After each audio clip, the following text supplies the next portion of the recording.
मैं आपको पढ़ाने जा रही हूँ विद्युत चुम्बकीय प्रेरण। तो विद्युत चुम्बकीय प्रेरण क्या होता है, इसे फैराडे ने, इसका जो खोज है वो किसने की है, फैराडे और हेनरी नामक दो वैज्ञानिकों ने की, और उन्होंने अपने प्रयोगों के आधार पर विद्युत चुम्बकीय प्रेरण को परिभाषित किया। देखो, विज्ञान में एक सिमेट्री होती है। अगर एक चीज किसी कारण से कोई चीज होती है तो उस चीज से वो कारण उत्पन्न होना चाहिए। जैसे हमने ओरल स्टेट के प्रयोग में देखा कि अगर किसी चालक में धारा बह रही है तो उसके चारों ओर एक चुंबकीय क्षेत्र उत्पन्न होता है। अगर धारा इस भाई आवेश स्थिर है तो चुंबकीय क्षेत्र उत्पन्न नहीं हो रहा है। ओरल स्टेट हम के प्रयोग में हमने क्या देखा, जब धारा बह रही है तो उसके चारों ओर चुंबकीय क्षेत्र पैदा हो रहा है ना। अब अगर धारा के प्रवाह से चुंबकीय क्षेत्र उत्पन्न होता है तो चुंबकीय क्षेत्र से धारा उत्पन्न होनी चाहिए, है ना। तो धारा के प्रवाह से चुंबकीय क्षेत्र तो निकाल दिया गया, ओरल स्टेट के प्रयोग से हमने इसे जाना। अब वैज्ञानिकों के दिमाग में क्या आया कि इसका मतलब चुंबकीय क्षेत्र से भी धारा पैदा होनी चाहिए। इसके प्रयोग किए किसने, फैराडे ने। इसमें फैराडे ने क्या चीज, तीन चीजें ली। पहला, एक कुंडली ली, माना ये कुंडली, ठीक है, एक कुंडली ली गई, है ना, और एक गैल्वेनोमीटर ली गई। इस कुंडली को एक गैल्वेनोमीटर से जोड़ दिया जी, और उसने एक क्या लिया, चुम्बक लिया, और इसके आधार पर प्रयोग किए। इस प्रयोग में हम तीन चीजें लेंगे, एक चुम्बक लेंगे, एक कुंडली लेंगे, एक गैल्वेनोमीटर लेंगे। अब ओरल स्टेट ने नहीं, अब फैराडे ने क्या किया, उसने इस चुम्बक को कुंडली के पास रखा। तो यहाँ पे जो गैल्वेनोमीटर है उसकी सुई यहाँ होती है, ऐसी होती है ना, ऐसा होता है गैल्वेनोमीटर, बीच में 0 होता है, 1 2, ऐसे ही 1 2 दूसरी तरफ होता है। तो यहाँ पे गैल्वेनोमीटर है। अब ये इसकी सुई कितने पे है, 0 पे है, यानी कि इस परिपथ में कोई धारा नहीं बह रही। कुंडली के पास हमने एक चुंबक स्थिर रखा, तो हमने देखा कोई धारा। पहली स्थिति क्या है, पहली स्थिति ये है, फर्स्ट कंडीशन, चुंबक और कुंडली दोनों स्थिर है, एक दूसरे के पास है लेकिन दोनों स्थिर है, तो धारा मापी में कोई धारा नहीं बह रही, दोनों स्थिर, नो करंट फ्लो, कोई धारा प्रवाह 0, दोनों स्थिर। कौन दोनों स्थिर हैं, चुम्बक भी और कुंडली भी, तो कोई धारा प्रवाहित नहीं। उसके बाद उन्होंने इस चुम्बक को कुंडली की ओर ले गए, ठीक है ना। जैसे जैसे ये कुंडली की ओर गया, चुम्बक कुंडली जो छड़ चुम्बक है उसको जैसे जैसे कुंडली की ओर ले गए, धारा मापी में विक्षेप उत्पन्न हुआ, और ये सुई इस साइड। इसका मतलब जैसे ही चुम्बक चलने लगा, यानी कि प्रवाह यहाँ से इधर के लिए ये स्थिर था, जैसे ही ये गति करने लगा, इसमें धारा, सुई इधर के लिए आई, यानी गैल्वेनोमीटर में धारा का प्रवाह हो रहा है, यानी कि परिपथ में धारा बह रही है। और फिर ठीक है, तो दूसरी स्थिति क्या है, चुम्बक को छड़ के पास नहीं, छड़ चुम्बक को कुंडली के पास लाने में धारा में प्रभाव,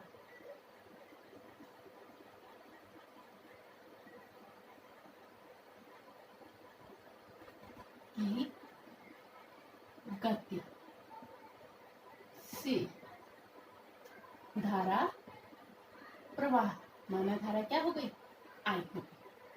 अब फिर यहाँ पास में लाई, इस चुम्बक को, तो क्या हुआ, यहाँ पे स्थिर कर दिया, यहाँ पे लेके आए, माना यहाँ से भी वेग से चला और जैसे ही यहाँ पहुंचा हमने यहाँ पे स्थिर कर दिया। तीसरी स्थिति में हमने देखा जैसे ही स्थिर, दोनों स्थिर हैं, फिर धारा का प्रवाह फिर से 0।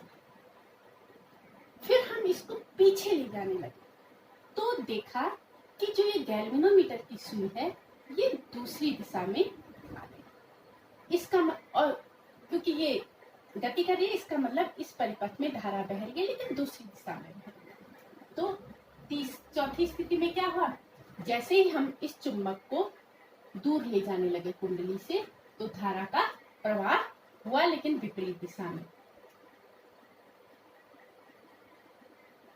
हुआ की गति से धारा का प्रवाह आई हो गया फिर से। ठीक है ना, ये 4 स्थितियां आ गई। ऐसे ही हम दोबारा ये देखते हैं कि हम इस कुंडली को चुंबक के पास ले जाते हैं, चुंबक के पास स्थिर रखते हैं तो कोई धारा का प्रवाह नहीं होता। इस कुंडली को धीरे धीरे चुंबक की ओर ले जाते हैं तो प्रवाह होता है। अगर स्थिर करते हैं तो प्रवाह नहीं होता। फिर धीरे धीरे पीछे लाते हैं तो फिर धारा में, इसमें धारा मापी में क्या होता है, प्रवाह होता है। इसका मतलब कि जब कुंडली या फिर चुंबक दोनों के बीच जब आपेक्षिक गति हो रही है, ये गति कर रहा है या फिर ये गति कर रहा है, तो धारा का प्रवाह हो रहा है। और जब ये दोनों में से दोनों स्थिर हैं तो धारा का प्रवाह नहीं हो रहा है। तो इससे ये निष्कर्ष निकला कि धारा मापी में विक्षेप तभी उत्पन्न होता है जबकि चुंबक व कुंडली के बीच आपेक्षिक गति हो। अब ऐसा क्यों हो रहा है ये ज्ञात करना ज्यादा आवश्यक है। तो ऐसा इसलिए हो रहा है कि देखो ये चुंबक है, ठीक है ना, चुंबक है और आप जानते हैं चुंबक के चारों ओर क्या होती है, चुंबकीय बल रेखाएं। यहाँ से चुंबकीय बल रेखाएं निकल रही, ठीक है।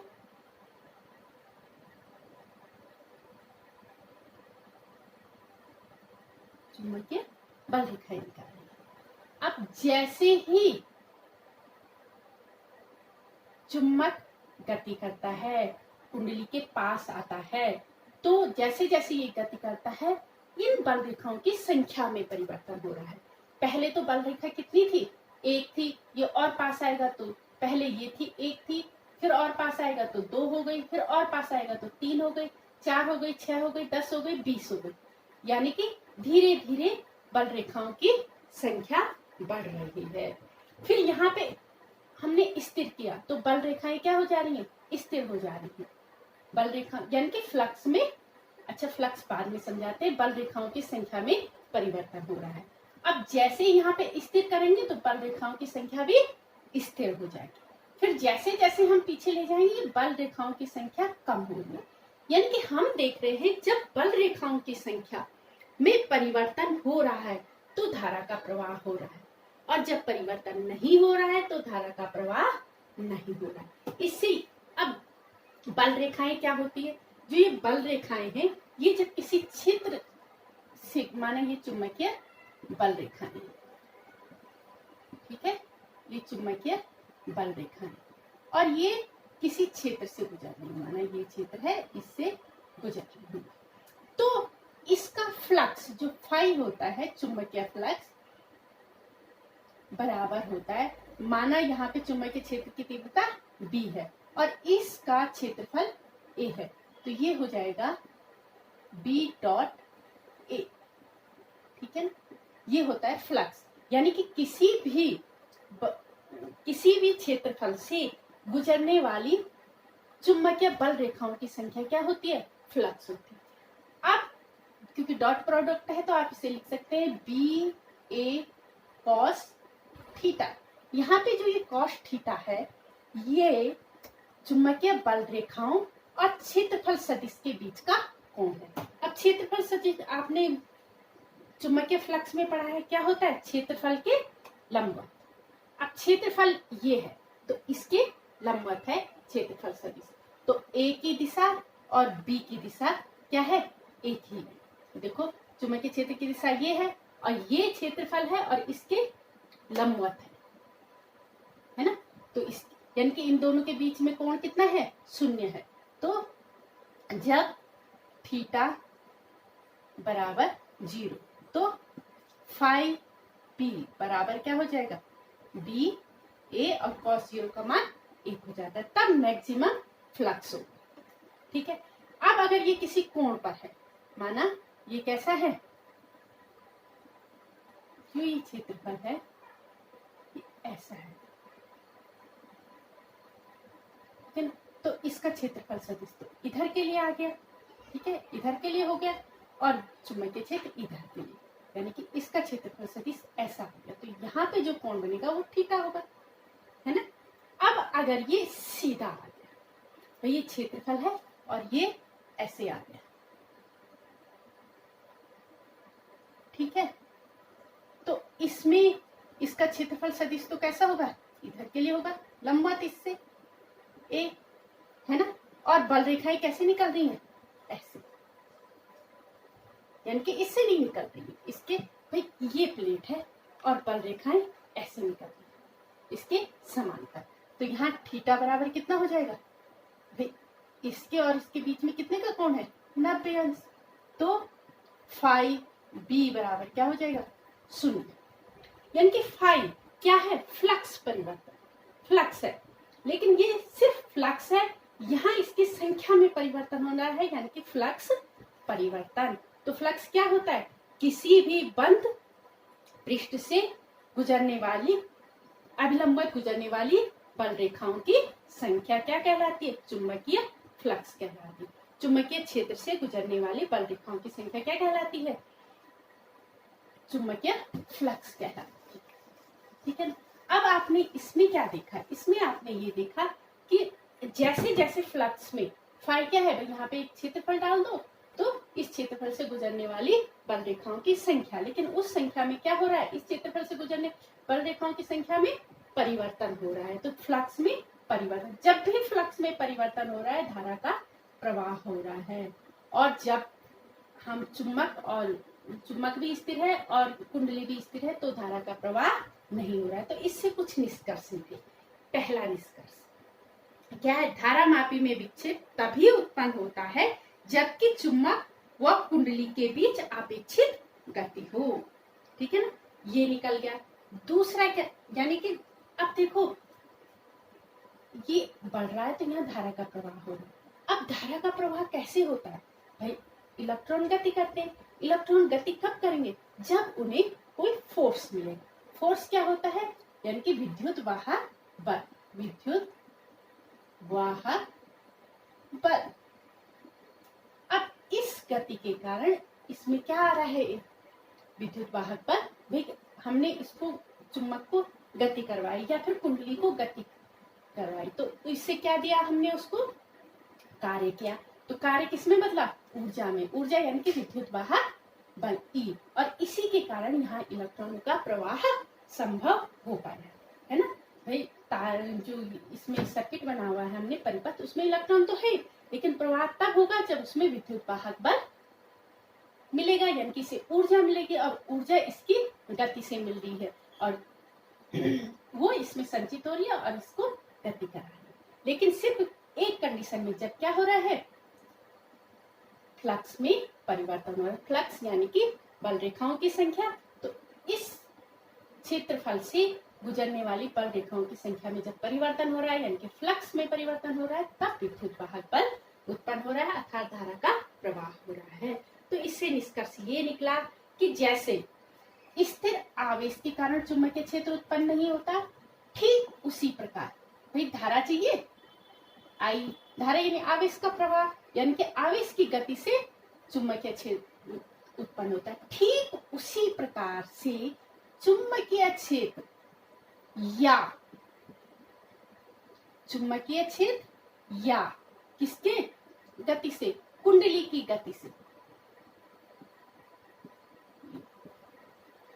इन दोनों में से कोई भी, यानी कि इनके बीच सापेक्ष गति से ही क्या उत्पन्न होगी? धारा उत्पन्न होगी।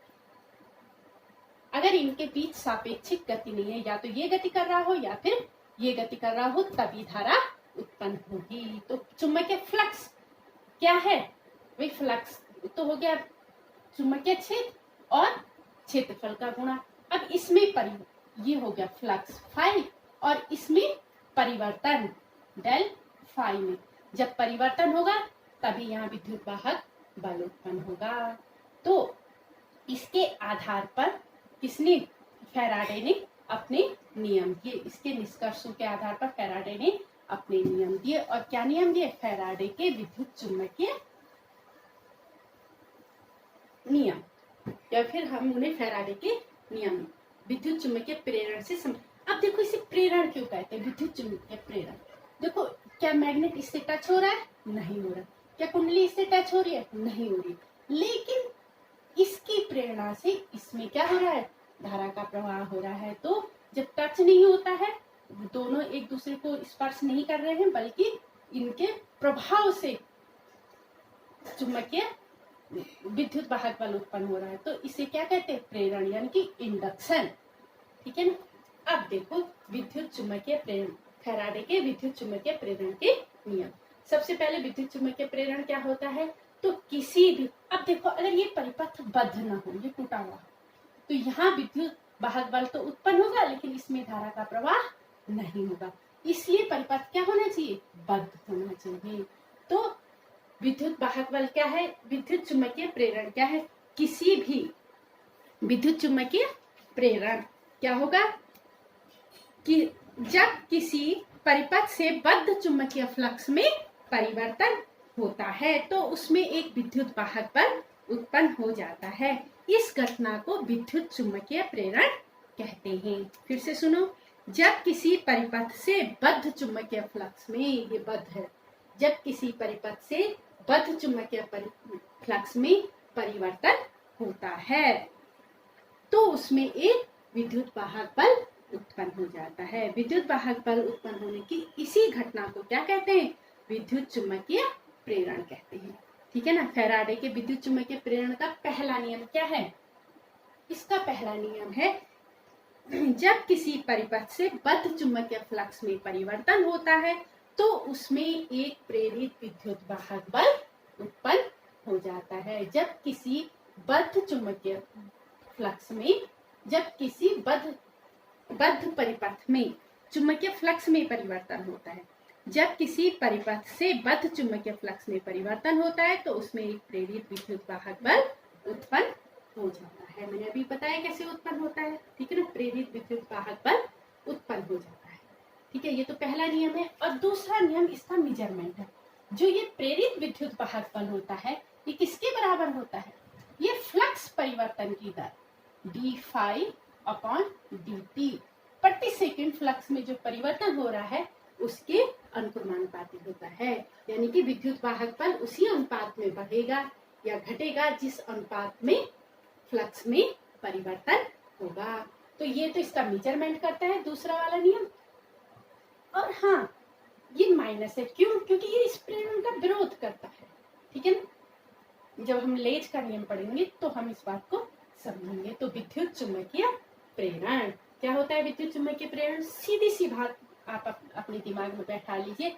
गतिशील आवेश यानी कि धारा क्या करती है? चुम्बकीय क्षेत्र उत्पन्न करती है। ठीक उसी प्रकार गतिशील चुम्बकीय क्षेत्र या फिर कुंडली क्या उत्पन्न करती है?